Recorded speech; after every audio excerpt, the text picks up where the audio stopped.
Imaginez posséder une moto qui a jadis fait tourner les têtes et marqué son époque, pour ensuite découvrir qu'elle est désormais délaissée et sur le point de disparaître. Des cruisers classiques aux sportives légendaires. Certains modèles emblématiques sont délaissés au profit d'autres marques. Voici les motos dont plus personne ne semble vouloir et qui sont donc vendues à prix cassé. Numéro 15. Honda Goldwing.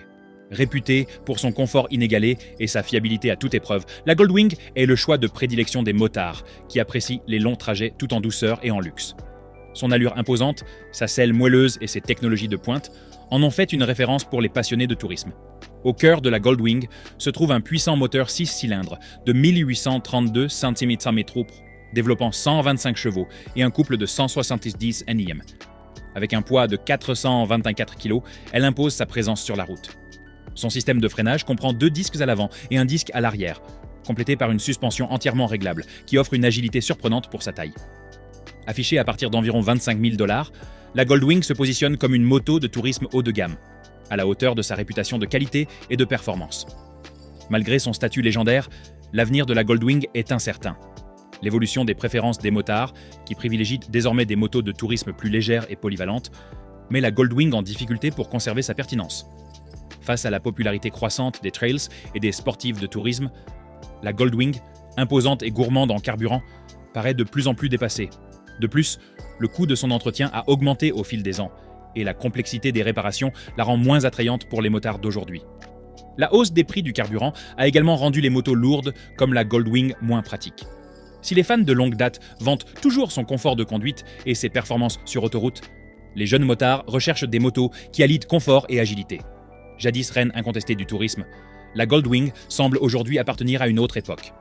Des motos de tourisme légendaires aux classiques oubliés, cette moto vrombissait autrefois dans les rues de la ville, mais ne fait plus que murmurer. Numéro 14. Triumph Truckstone. Avec son design épuré et minimaliste, son guidon bas et son allure agressive, la Truckstone est depuis longtemps un symbole de rébellion et de vitesse sur les routes urbaines. Son cœur est un bicylindre parallèle de 1200 cm3, développant 97 chevaux et 111 Nm de couple. Ce puissant moteur, associé à un châssis léger d'environ 213 kg, confère à la Truckstone une agilité remarquable pour une conduite dynamique en ville. Le système de freinage comprend 2 disques à l'avant et un disque à l'arrière, garantissant un freinage efficace. Par ailleurs, sa suspension sportive offre une conduite ferme et réactive, renforçant son identité de moto de course classique conçue pour les aventures urbaines. Affichée à environ 15 000 $, la Truckstone se positionne comme une moto haut de gamme, axée sur le style, et séduit les amateurs d'héritage et de performance. Malgré son statut iconique, la popularité de la Truckstone s'essouffle. Le monde de la moto a évolué, et la tendance café racer, qui a jadis fait le succès de la Truckstone, est désormais éclipsée par l'essor des roadsters polyvalents et bardés de technologie. Les motards modernes privilégient de plus en plus les motos offrant un équilibre entre confort, fonctionnalité et performance, plutôt que le simple charme rétro. Par ailleurs, les coûts de production relativement élevés de la Truckstone et son positionnement sur un marché de niche la rendent plus difficile à vendre dans un secteur dominé par la praticité et l'innovation. Si les passionnés apprécient toujours son charme rétro et son esprit rebelle, les goûts du grand public ont évolué. Si la chute de popularité de la Truckstone vous a surpris, attendez de découvrir notre prochaine moto. Une merveille de haute technologie qui promettait de redéfinir l'expérience de conduite, mais qui n'a pas tenu ses promesses. Numéro 13. Zero SRF. Présentée comme l'avenir de la moto, la Zero SRF a marqué une étape importante dans l'histoire de la moto électrique, en étant l'une des premières à rivaliser avec les motos thermiques en termes de performance et de facilité d'utilisation. Dotée d'une technologie de pointe et d'un couple exceptionnel, elle ambitionnait de redéfinir les possibilités de la moto électrique. Son moteur électrique de 1255 cm3 développait une puissance impressionnante de 110 chevaux et un couple de 190 d'éranium. Avec un poids plume de seulement 226 kg, la moto offrait une maniabilité agile et des accélérations fulgurantes. Le système de freinage était équipé de 2 disques à l'avant et d'un disque à l'arrière, tandis que la suspension était optimisée pour une utilisation aussi bien en ville que sur route. Affichée à environ 20 000 $, la SRF se positionnait comme une option électrique haut de gamme, ciblant les motards en quête d'innovation et de vitesse. Malgré des débuts prometteurs, la Zero SRF a rencontré de nombreux obstacles qui ont freiné son adoption par le grand public. Son prix élevé, comparé aux motos à essence traditionnelles, l'a rendue moins attractive pour un large public. L'autonomie limitée a également joué un rôle crucial dans son échec, les motards hésitant à s'engager sur une moto nécessitant des recharges fréquentes dans un contexte d'infrastructures de recharge restreinte. De plus, le lancement par de grandes marques comme Harley-Davidson de leurs propres modèles électriques a contribué à atténuer l'effet de nouveauté de la SRF et à inciter de nombreux acheteurs potentiels à se tourner vers d'autres options. De la puissance électrique de pointe à la force brute musclée, cette nouvelle moto était née pour dominer, mais a eu du mal à survivre. Nous vous avons présenté des motos autrefois imbattables, mais qui peinent aujourd'hui à se faire une place sur la route. Si vous êtes arrivé jusqu'ici, c'est que vous êtes un passionné de longue date. Aimez cette vidéo et abonnez-vous à notre chaîne. Numéro 12. Ducati Diavel. Alliant avec audace l'allure musclée d'un cruiser à l'esprit sportif d'une moto de sport, cette machine se distingue comme un véritable hybride sur la route. Son style agressif et sa présence imposante la rendent immédiatement reconnaissable, incarnant la puissance et la vitesse. Au cœur de cette moto dynamique se trouve un moteur bicylindre en V de 1262 cm3, développant une puissance impressionnante de 157 chevaux et un couple de 129 Nm. Avec un poids de 244 kg, elle conserve une agilité surprenante pour un cruiser de cette taille. Le système de freinage est composé de 2 disques à l'avant et d'un disque à l'arrière, offrant une puissance de freinage fiable et précise. La suspension, à vocation sportive, comprend une fourche avant entièrement réglable et un mono-amortisseur arrière, assurant un équilibre optimal entre performance et confort sur tout type de terrain. Affichée à environ 22 000 $, elle se positionne comme un choix haut de gamme pour ceux qui recherchent une alliance originale de puissance et de style. Malgré son design saisissant et son moteur puissant, maintenir une présence constante sur le marché s'est avéré difficile. Sa nature hybride, à la fois cruisée et sportive, laisse souvent les acheteurs potentiels perplexes quant à son identité, beaucoup préférant une catégorie plus classique. Les coûts d'entretien sont considérablement plus élevés que ceux des cruisers traditionnels, ce qui constitue un frein supplémentaire pour les acheteurs. Si l'alliance unique de puissance et de style séduit les passionnés, son prix élevé et son caractère confidentiel la rendent moins pratique au quotidien. En parlant d'audace, notre moto suivante a emprunté une voie différente, mêlant tradition et modernité. Numéro 11, BMW R9 T. Alliant esthétique vintage et performance contemporaine, ce roadster rétro capture l'essence du motocyclisme classique, tout en intégrant des innovations techniques modernes. Son design minimaliste séduira les passionnés qui apprécient le mélange de charme rétro et de capacité de pointe. Au cœur de cette machine se trouve un moteur bicylindre à plat de 1166 cm3 refroidi par air, développant 109 chevaux et un couple de 117 Nm. Avec un poids plume de seulement 222 kg comparé aux autres modèles rétro, il offre une agilité et une maniabilité urbaine remarquables. Le système de freinage, composé de 2 disques à l'avant et d'un disque à l'arrière, garantit un freinage fiable. La suspension, avec sa fourche inversée à l'avant et son système paralvers à l'arrière, assure un comportement équilibré et un confort de conduite optimal. Affiché à environ 15 000 $, il se positionne comme un choix haut de gamme pour ceux qui recherchent style et performance. Malgré son attrait visuel, il est devenu difficile de rester compétitif sur le marché actuel. Ses coûts de production élevés en font l'une des motos rétro les plus chères, ce qui limite son accessibilité à un large public. De plus, son style rétro et son utilité pratique limitée la destinent principalement aux collectionneurs et aux passionnés, plutôt qu'aux motards du quotidien, qui privilégient la polyvalence. Face à l'évolution constante des standards de performance et de multifonctionnalité, cette approche axée sur le style paraît de plus en plus dépassée. Si le savoir-faire et le caractère unique de cette moto restent appréciés, son manque d'adaptabilité la rend moins attrayante pour le motard moderne. De la nostalgie rétro à la puissance brute, cette moto a apporté de la force aux rues, mais n'a pas su maintenir son emprise. Numéro 10, Yamaha VMAX. Réputée pour sa puissance brute et ses performances exceptionnelles, cette légendaire motocruiser a marqué les années 1980 comme un modèle révolutionnaire, établissant la norme pour les cruisers haute performance. Son allure imposante et son style agressif reflètent son engagement indéfectible envers la vitesse et la puissance. Au cœur de cette machine se trouve un imposant moteur V4 de 1665 Nm3, capable de délivrer 170 chevaux et 136 Nm de couple. Avec un poids de 310 kg, elle est indéniablement massive, mais son immense puissance lui confère une accélération explosive en ligne droite. Le système de freinage comprend 2 disques à l'avant et un disque à l'arrière, assurant un freinage fiable, tandis que la suspension, avec une fourche avant entièrement réglable et un mono-amortisseur à l'arrière, offre une conduite sportive maîtrisée, garantissant une stabilité optimale même lors des fortes accélérations. Pour ceux qui souhaitent investir dans la puissance pure, son prix avoisine les 18 000 $, ce qui en fait un choix pour les passionnés plutôt que pour les conducteurs au quotidien. Malgré sa réputation prestigieuse, la moto a vu son intérêt décliner ces dernières années. Le marché des gros cruisers puissants s'est considérablement réduit, les motards privilégiant de plus en plus des machines plus légères et pratiques, mieux adaptées à un usage quotidien. La consommation de carburant et les coûts d'entretien constituent des inconvénients majeurs. D'autant plus que l'efficacité énergétique est devenue une priorité pour de nombreux motards. De plus, son poids considérable la rend encombrante en ville, ce qui limite son attrait pour un usage quotidien. Si les inconditionnels apprécient toujours son allure de muscle, car la plupart des motards modernes ont du mal à justifier ces inconvénients pratiques. De la force brute à l'esprit aventurier, notre prochain vélo a jadis conquis les sentiers, mais se retrouve désormais perdu en pleine nature.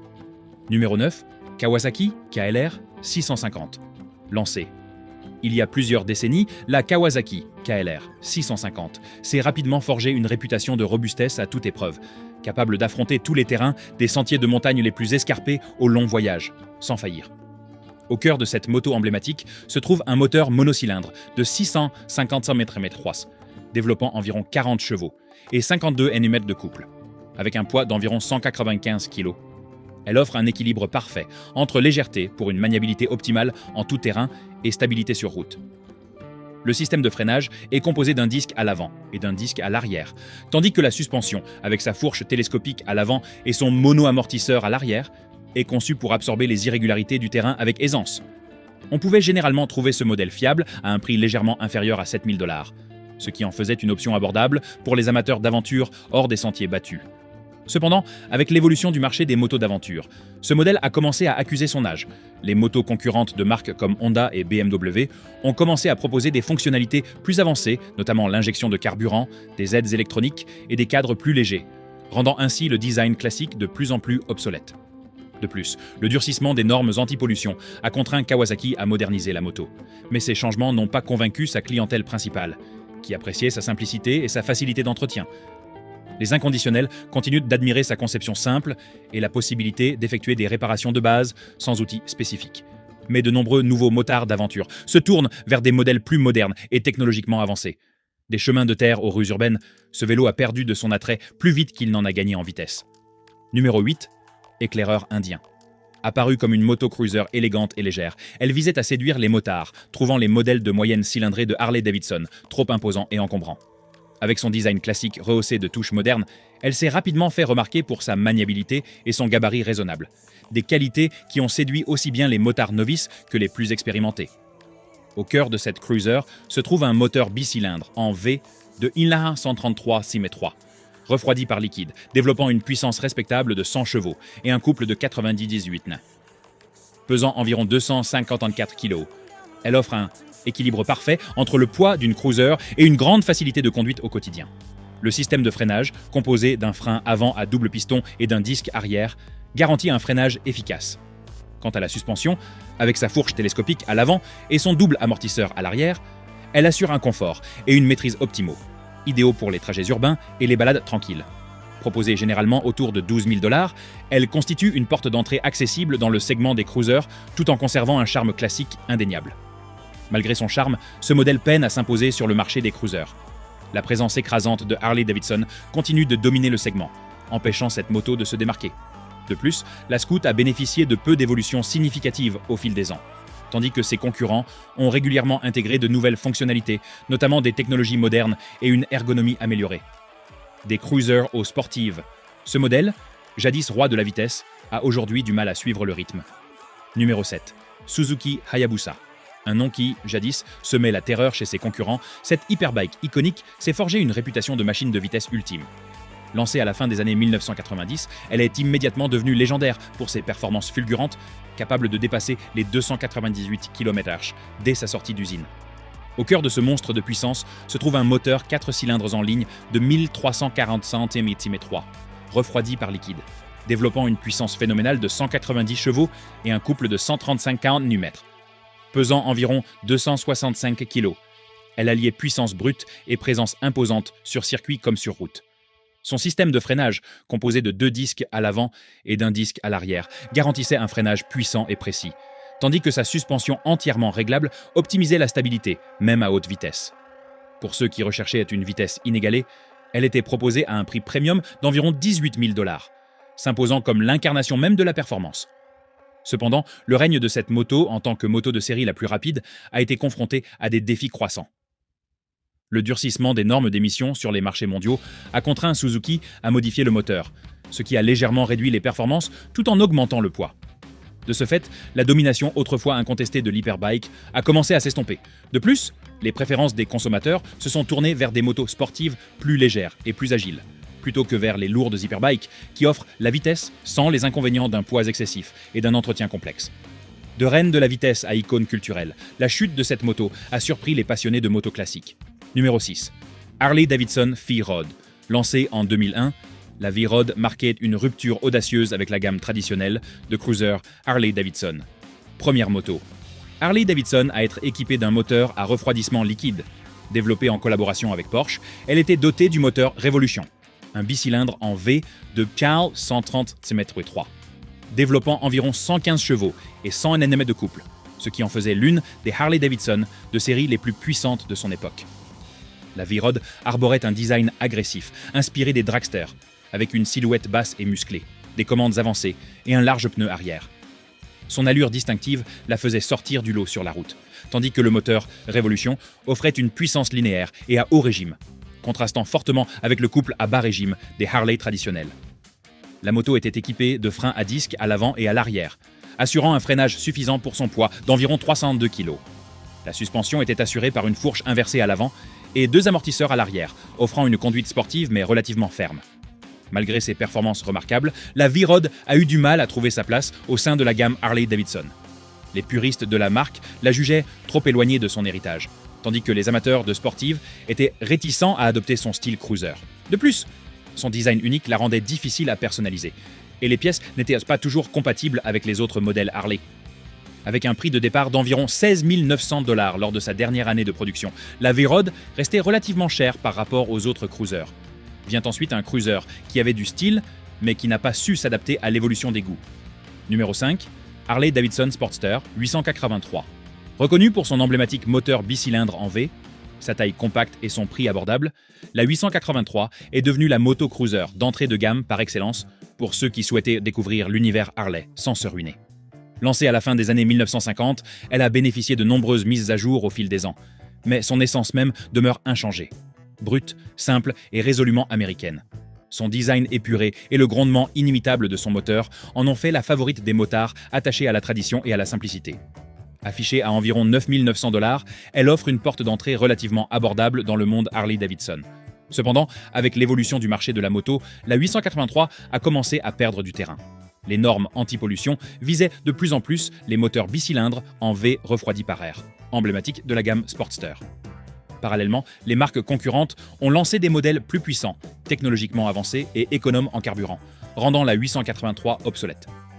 Les jeunes motards se sont tournés vers des motos plus légères et plus sportives, dotées d'équipements modernes, tandis que le virage stratégique de Harley-Davidson vers les modèles électriques et les motos de tourisme a quelque peu délaissé la gamme Sportster. Le moteur de la 883 est un bicylindre en V de 883 cm3, développant environ 50 chevaux et 72 Nm de couple. Avec un poids d'environ 250 kg, elle reste relativement maniable pour une cruiser, mais plus lourde que la plupart des modèles modernes. Son attrait réside dans son design classique et son charme vintage, mais les amateurs de performance lui reprochent souvent son manque de vitesse et de maniabilité par rapport à ses concurrentes. Et si vous pensez que Harley-Davidson est en déclin, attendez de voir ce modèle rétro-moderne qui peine à trouver sa place. Numéro 4. Moto Guzzi Griso, Moto Guzzi, une moto italienne au design roadster naked distinctif. Allie avec brio, charme rétro et puissance moderne. Reconnue pour son bicylindre en V coupleux et son esthétique atypique, elle visait à séduire les motards en quête d'une expérience unique et élégante. Lancée au milieu des années 2000 par Moto Guzzi, elle se distinguait par son cadre tubulaire en acier, son réservoir sculpté et son emblématique bicylindre en V transversal, lui conférant une allure à la fois robuste et raffinée. Affichée à environ 12 000 $, elle se positionnait comme une option haut de gamme pour ceux qui privilégient l'originalité à la conformité. Malgré son allure saisissante, la moto a peiné à s'imposer auprès du grand public, notamment aux États-Unis. Son moteur bicylindre, en V de 1955 cm3, développe environ 110 chevaux et 108 Nm de couple. Avec un poids d'environ 245 kg, elle paraissait plus lourde et moins maniable que ses concurrentes. Le système de freinage, composé de 2 disques à l'avant et d'un disque à l'arrière, offre une puissance de freinage suffisante pour sa taille. La suspension, avec sa fourche inversée à l'avant et son mono-amortisseur à l'arrière, privilégie la stabilité à l'agilité. Si certains appréciaient son caractère brut et sa robustesse, d'autres la trouvaient moins raffinée que ses rivales européennes. Les retours des consommateurs louaient souvent le style unique et la robustesse de la moto, mais sa maniabilité particulière et sa position de conduite peu confortable sur les longs trajets étaient fréquemment critiqués. Nombreux étaient ceux qui la considéraient davantage comme une pièce de collection que comme une moto pratique au quotidien. De son élégance italienne à sa fiabilité à toute épreuve, cette moto a jadis dominé le monde du trail, mais perd aujourd'hui du terrain. Numéro 3, Suzuki V-Strom 650. Réputée pour sa robustesse et sa praticité, la V-Strom s'est imposée sur le segment des moto-trail, séduisant ceux qui privilégient la fiabilité à l'innovation de pointe. Affichée à un prix compétitif, la V-Strom 650 est disponible à partir d'environ 9 400 $, tandis que la V-Strom 1050, plus puissante, coûte environ 13 500 $, offrant ainsi une porte d'entrée accessible dans l'univers des moto-trail. Sous le capot, la V-Strom 650 est équipée d'un moteur bicylindre en V de 645 cm3, développant environ 70 chevaux et 60 Nm de couple. La V-Strom 1050, plus imposante, est propulsée par un bicylindre en V de 137 cm3, délivrant environ 106 chevaux et 100 Nm de couple. Les deux modèles sont équipés de freins à disque, doubles à l'avant et simples à l'arrière, assurant un freinage efficace. La suspension à grand débattement est optimisée pour une utilisation hors route légère, offrant un comportement équilibré sur tout type de terrain. Avec un poids d'environ 213 kOhm pour le modèle 650 et 247 kOhm pour le modèle 1050, elles conservent une agilité appréciable pour des trails. Malgré ses qualités indéniables et son côté pratique, la perception que la V-Strom n'a pas su s'adapter aux évolutions technologiques modernes a nui à son attrait. Les motards aventuriers purs et durs se tournent de plus en plus vers des motos plus puissantes et technologiquement avancées, reléguant la V-Strom au rang de choix pratique, certes, mais peu enthousiasmant. Si ses fidèles continuent d'apprécier sa fiabilité, sa capacité à rester compétitive sur un marché en constante évolution est de plus en plus incertaine.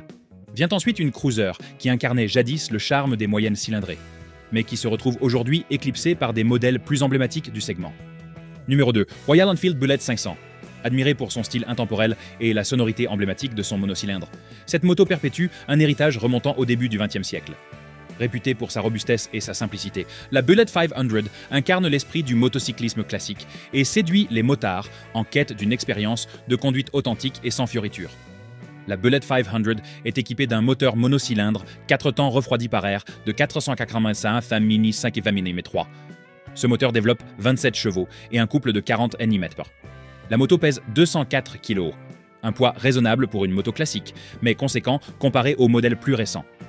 La suspension avant est assurée par une fourche télescopique offrant un débattement de 130 mm, tandis que la suspension arrière dispose de 2 amortisseurs à gaz, avec un débattement de 80 mm. Le système de freinage comprend un disque de 280 mm à l'avant et un disque de 240 mm à l'arrière. Affichée à environ 5 900 $, la Bullet 500 demeure un classique abordable, mais son attrait est davantage sentimental que pratique. Si sa sonorité d'échappement inimitable et son look vintage continuent de séduire les inconditionnels, la réalité est que les motards modernes recherchent une expérience plus fluide, plus rapide et plus confortable. De ce fait, la Bullet 500 est peu à peu tombée dans l'oubli, dépassée par des modèles plus raffinés et technologiquement avancés. Et enfin, la première place revient à une moto qui incarnait autrefois l'esprit de l'ingénierie japonaise classique, mais qui se retrouve aujourd'hui dépassée par les roadsters modernes. Numéro 1. Honda CB 1100. L'idée derrière la CB 1100 était de renouer avec les lignes classiques et l'attrait minimaliste des premiers roadsters Honda, tout en y intégrant des éléments de performance modernes. Lancée comme un hommage au passé, cette moto visait à capturer l'esprit des modèles Honda les plus populaires des années 1970 et 1980. Malgré son clin d'œil élégant au passé, la CB 1100 a eu du mal à se maintenir sur le marché moderne. L'arrivée de roadsters plus légers et plus technologiquement avancés, proposés par des concurrents comme Triumph et Kawasaki, l'a rendue moins attrayante pour les nouveaux acheteurs. Son prix élevé a également dissuadé les clients potentiels, surtout comparé à d'autres modèles offrant des performances similaires et des équipements plus modernes. Sous le capot, la CB 1100 est propulsée par un puissant moteur 4 cylindres en ligne de 1140 cm3, développant environ 89 chevaux et 103 Nm de couple. La puissance est délivrée avec souplesse, mais manque de la fougue des roadsters modernes plus sportifs. La moto est équipée d'une fourche télescopique de 43 mm de diamètre à l'avant et de 2 amortisseurs à l'arrière, offrant un confort de conduite certes appréciable, mais un peu daté. Le freinage est assuré par 2 disques à l'avant et un disque à l'arrière, offrant une puissance suffisante pour sa catégorie. Avec un poids d'environ 248 kg, elle est plus lourde que certaines de ses concurrentes. Le prix de la Honda CB 1100 oscille généralement entre 11 900 et 12 900 $, selon l'année du modèle et les options. Ce prix, combiné à un confort de conduite un peu daté, l'a empêché de connaître un succès commercial important, malgré son indéniable charme rétro. Voilà donc notre top 15 des modèles de moto qui tombent dans l'oubli. L'un d'eux fera-t-il un retour triomphal? Ou est-il voué à devenir des pièces de collection? Partagez votre avis dans les commentaires ci-dessous. N'oubliez pas de liker et de vous abonner. À bientôt pour une nouvelle vidéo.